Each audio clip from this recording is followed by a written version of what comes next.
Kolkata TV ডিজিটালে আপনাদের সকলকে স্বাগত। আপনাদের সঙ্গে রয়েছি আমি অঙ্কুর।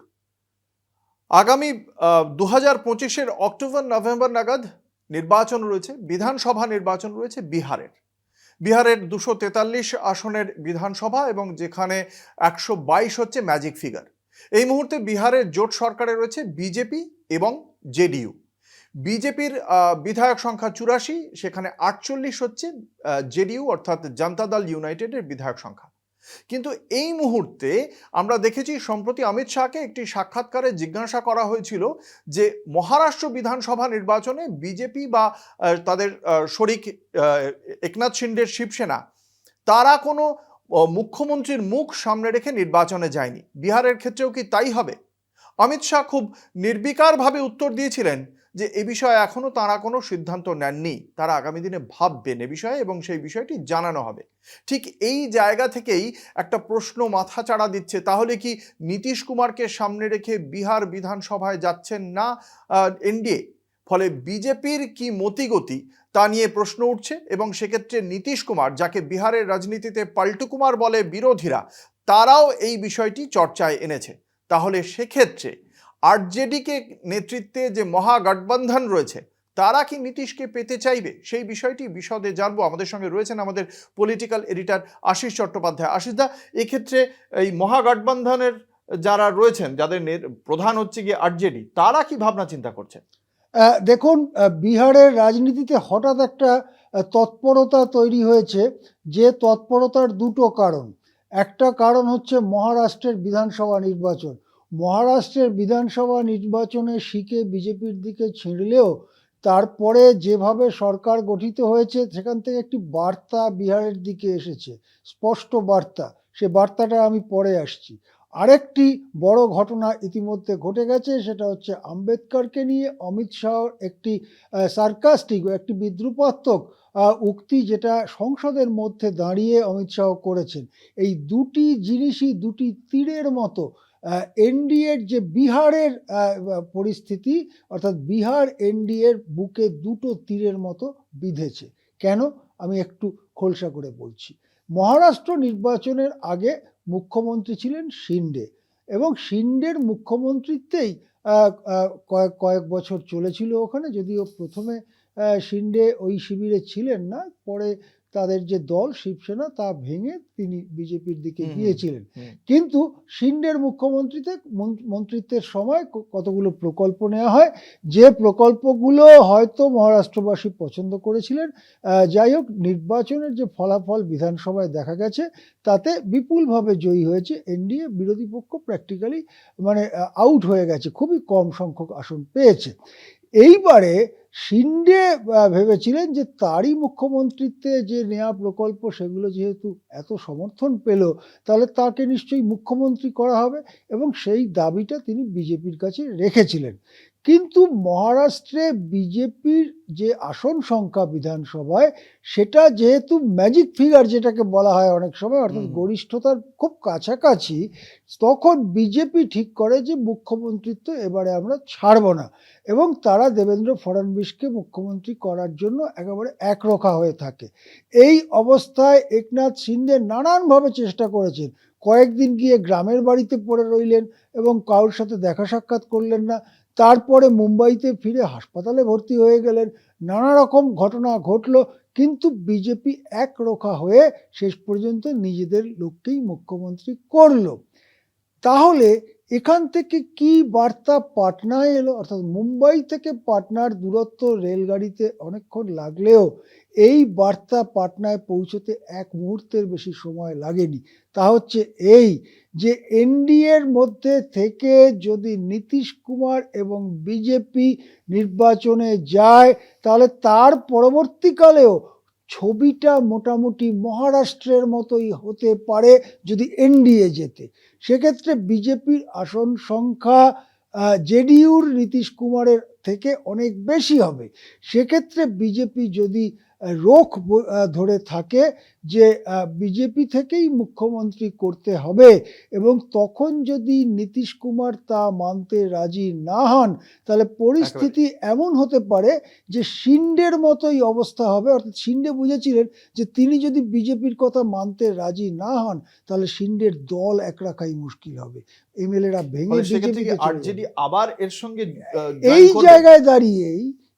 জায়গায় দাঁড়িয়েই নীতিশ কুমারের চিন্তা ভাবনা শুরু হলো যে আমি তো লালু প্রসাদের পার্টির সঙ্গে ভালোই ছিলাম, সেখানেও তো মুখ্যমন্ত্রী ছিলাম, এখন যদি এই শর্ত দিয়ে লালু প্রসাদের দিকে যেতে চাই এবং লালু প্রসাদ তেজস্বী যাদবরা যদি সেটা মেনে নেয় তাহলে আমি নির্বাচনের আগেই শর্ত দিয়ে গেলাম যে আমি মুখ্যমন্ত্রী থাকবো, এটা তোমাকে মেনে নিতে হবে।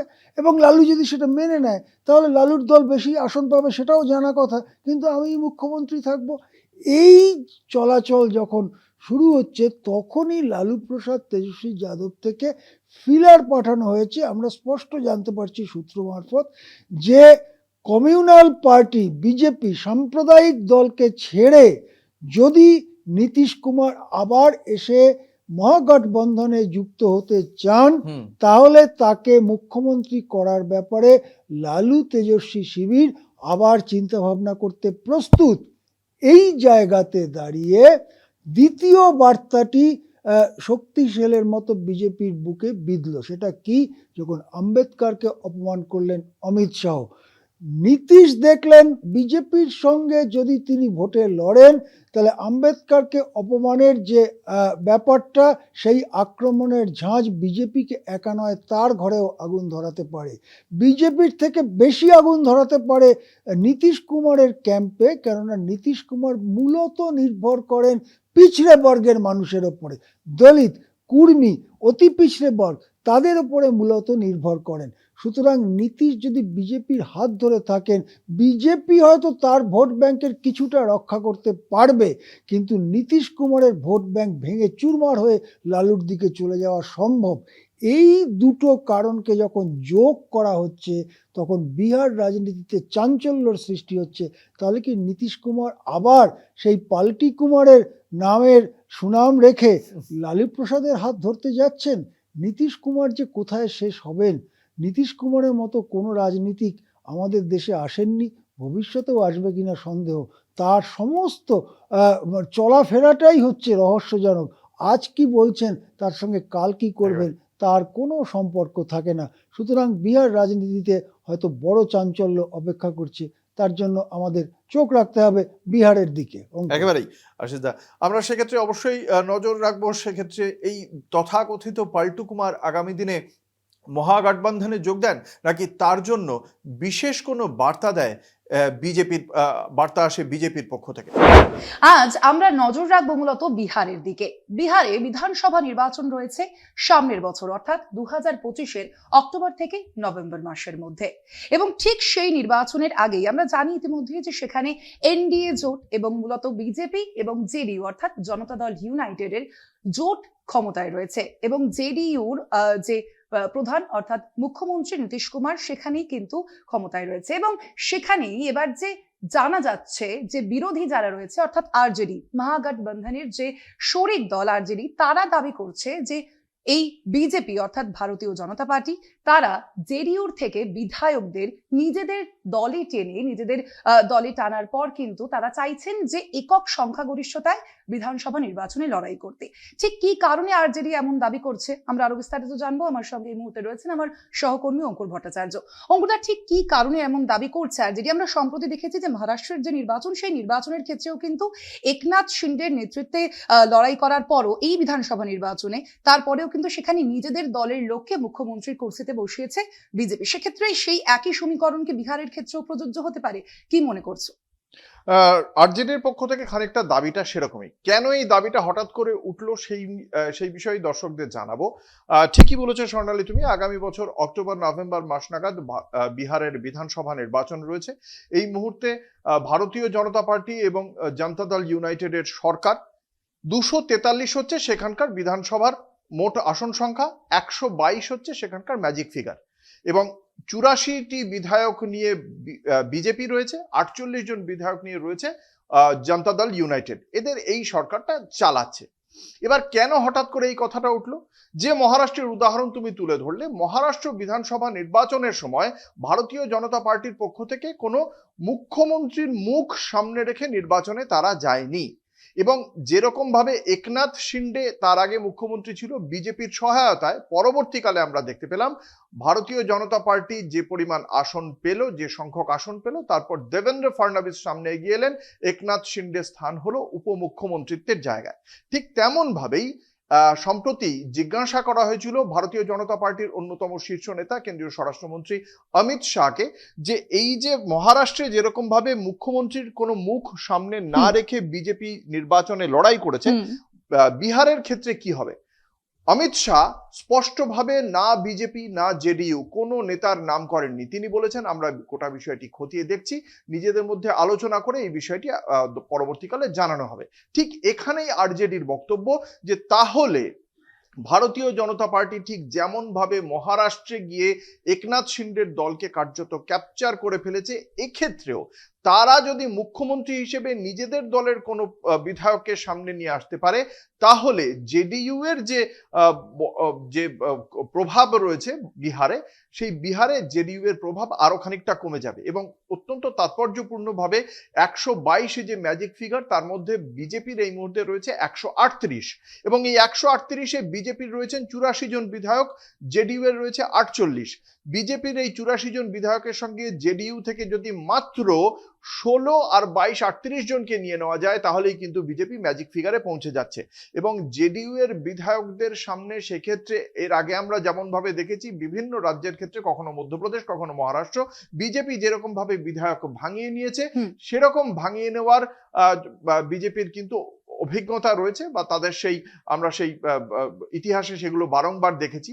ফলে এক্ষেত্রেও হলে সেটা বিকল্পের কিছু নেই, মানে অবাক হওয়ার কিছু নেই। আর অন্যদিকে এই যে জেডিইউ, যে নীতিশ কুমার, তার অন্য নাম রাজনৈতিক মহলের একাংশ তাকে ডাকে পাল্টু কুমার বলে বিহারের রাজনীতিতে।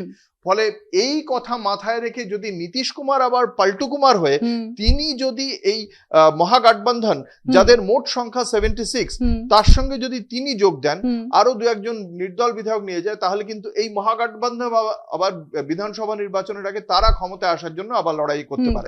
ফলে বিহারে এই মুহূর্তে একটা অত্যন্ত চর্চা চলছে যে শেষ পর্যন্ত বিজেপি কি করবে। এবং এই প্রেক্ষিতেই বিজেপি অবশ্য তাদের উপমুখ্যমন্ত্রীও বলছেন যে এখনই আমরা নীতিশ কুমার এবং প্রধানমন্ত্রী নরেন্দ্র মোদীর কথা সামনে রেখেই বিধানসভা নির্বাচনে যাব, নীতিশ কুমারের বাদ দিয়ে আমরা কাউকে ভাবছি না। কিন্তু এটা বলছেন উপমুখ্যমন্ত্রী, বিহারের উপমুখ্যমন্ত্রী। কিন্তু অমিত শাহ যে কথা বলেছেন সে কথা নিয়েই চর্চা চলছে বিহারের রাজনৈতিক মহলে। স্বর্ণালী, একেবারে অঙ্কুরদা, ধন্যবাদ তোমায়। অবশ্যই আমাদের নজর থাকবে তো বিহারের দিকে নিশ্চয়ই, কারণ বিভিন্ন যে রাজ্যের যে ইতিহাস, সেই ইতিহাসে যদি বিজেপির যে আমরা বারংবার দেখেছি যে এই যে বিধায়ককে নিজেদের অন্যান্য দলের বিধায়কদের নিজেদের দলে টেনে নেওয়া এবং পরবর্তীতে একটা আলাদাই সমীকরণ লক্ষ্য করা গিয়েছে বিভিন্ন রাজ্যে, সেই একই সমীকরণ বিহারের ক্ষেত্রেও প্রযোজ্য হয় কিনা অবশ্যই আমাদের নজর থাকবে সেদিকে। আজ এ পর্যন্তই। স্টে শিট করলি sorry sorry sorry sorry sorry ওইটা বল, ক্লোজিংটা আলাদা করে নেওয়া যাবে না? নিয়ে নিচ্ছি।